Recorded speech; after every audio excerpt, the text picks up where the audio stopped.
En solo leveling, Jin-Ho est stupéfait par la taille du portail.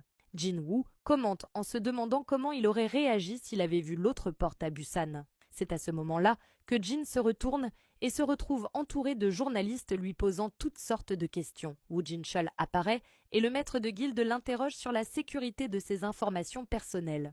Jin-chul répond que, bien qu'il puisse protéger ses données personnelles, ils ne peuvent pas faire grand-chose concernant l'emplacement de la porte. Il dit à Jin-Woo qu'il vaudrait mieux éviter de poster une photo sur les réseaux sociaux la prochaine fois. Le vice-maître de guilde demande à Jin s'il est vraiment sûr de ne pas avoir d'équipe de récupération ou de minage, car il pense qu'il ne pourra pas tout gérer seul.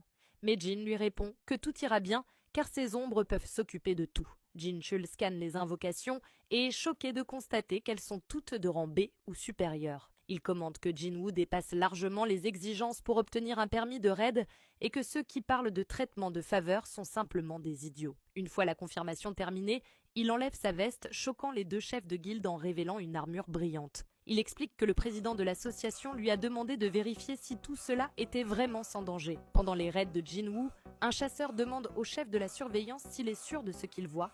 Il reste bouche bée, puis devient nerveux et choqué lorsque le chevalier de l'ombre de Jin-Woo transperce un naga de rang A.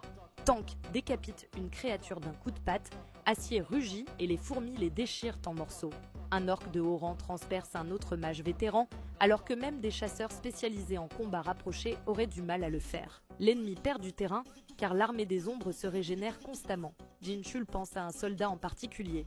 Il observe Ygriss, son chevalier favori, qui fait virevolter sa lame, envoyant des éclairs crépiter dans les airs. Il remarque que seuls les mages possédant une grande quantité d'énergie magique peuvent contrôler la foudre, mais qu'à chaque coup d'Ygriss, des éclairs jaillissent. Ygriss fend les nagas de son épée avant qu'ils n'explosent tous. Jin-chul essaie d'évaluer le rang de cette ombre et se demande s'il pourrait gagner contre elle en combat singulier. À ce moment-là, une fourmi mâchouille la tête d'un naga et Jin donne un coup de pied à son soldat de l'ombre jusqu'au plafond en lui disant d'arrêter de manger ça. Tu sais combien valent les cadavres de monstres ? Il rappelle aussi à son équipe de minage de ne pas traîner pendant l'extraction des cristaux magiques. Woo Jin-chul comprend alors pourquoi le président lui a demandé d'observer Jin-Woo. Il est capable non seulement de nettoyer un donjon de rang A, mais aussi de récupérer les cadavres de monstres et d'extraire les cristaux magiques à lui seul. Et le raid continue. Abonne-toi pour la suite.